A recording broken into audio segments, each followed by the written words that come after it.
welcome back to my YouTube channel. If you have not subscribed, my darling people, please do subscribe and smash the notification bell. Thank you and God bless you. My darling people, my correct people, this video today now about one guy wey go marry one old woman because of documents. Hey. My darling people, this one shocked me like seriously. Wetin this world now come dey turn it to now. This boy na very young guy. This guy go marry old woman because of documents. Because of documents. I don fit dey talk am say wetin dis document go cost for una. No be small thing o. No be small thing. People go even marry person wey not supposed to marry because of document issue. People go marry their grandmama age because of documents. Una need to see the woman. I go put the picture more on this here. Old woman, now this one they call old woman refused to die. This old woman so go even senior your grandmama go senior am. Now this guy not the even fear say this old woman, if I want to go to this woman, and this woman not go faint. Now this guy they even they kiss am. If you not see what this boy they do with this woman, the thing go even shock talize una. Wait till this world they turn it up. Let me I no understand. The other time we see the one where be say if they jogodo the old woman for video. Not be even that one again now.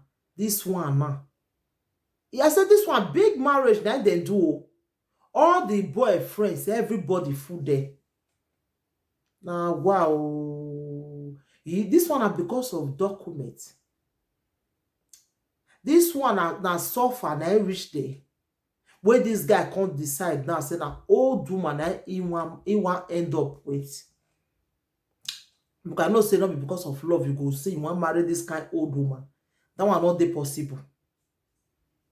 I said this one he shocked me like seriously. He shocked me. When me I see the video. Say boy now. Go come say in see for life. When you come say now old woman. Now you want to end up with. The thing see they shock me. When me I see the video. When me I see the picture. The thing see they shock me. Say what did this boy come see for life? You just come sit down. You not come see young girl where you want marry, even though not because of a baby. You not come even see young person now where you want to end up with. You come say now old woman where wish to born your old grandmama. Now you can't see. Say you want to end up with. Now wow. I said this life no balance. The life no balance so. Now so we can't just see the life now. Whether this world want to end to me, I don't know. I think una see una where dey Africa. Una see the suffer where our boys they suffer now to wetin they go through because of documents. Shebi una dey see am. Because una all to just collect the money. Una they forget. Say people they suffer because of documents for Europe. People they pass through hell because of documents. People they do anything by thing because of documents. Una know about some of our boys, they go make us leak because of documents. So the document not go still come out. Some go jogodo oyibo jogodo, they'll go they take medicine. So that make they pay for the oyibo body. All because of ebe. Make the documents come out.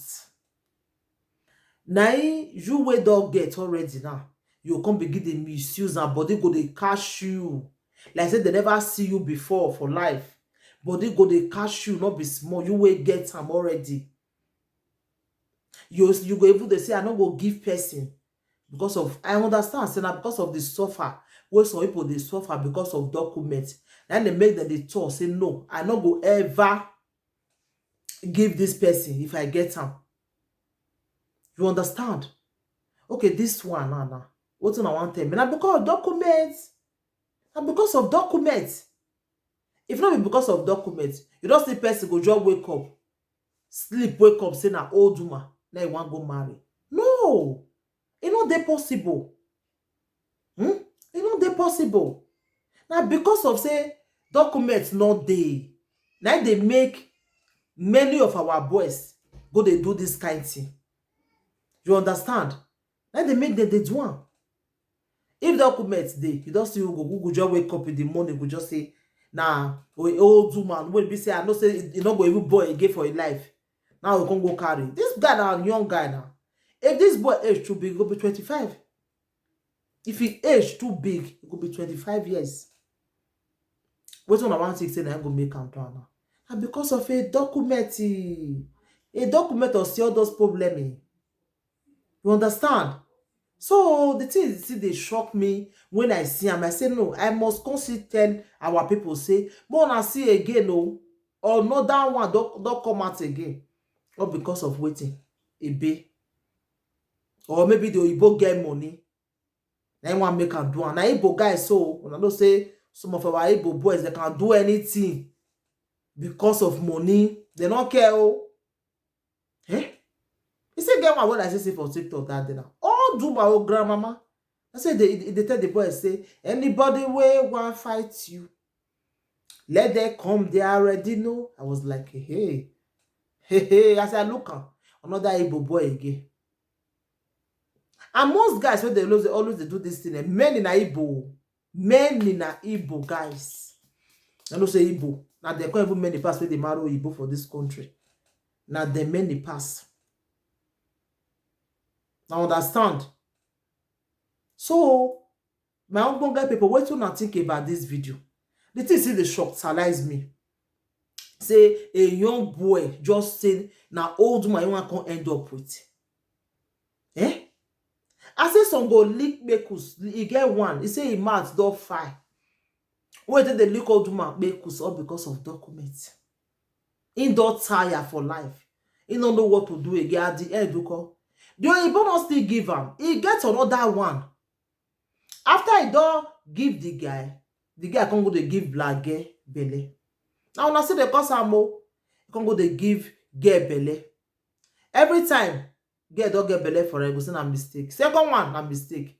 They both say no problem now. Not be because the guy can say one reach Nigeria, carry one of a pikin follow body go Nigeria. And if you come back again, as people to the talk so. Oyibo boof I don't pick a call again. If the Oyibo boof for Nigeria, I don't know what to go tell them for here. They're not going to allow that man come back to Europe again. As I talk to Nana, the man and found because they go for Nigeria. They don't allow him come back again because of what he do to the woman. Now they say some of them don't still get sense. They don't know say when they use them. Because who say this one now? You want them to say na real marriage? Na fake. It dey obvious. Say na fake. It dey obvious. Say na fake. When they see the matter now.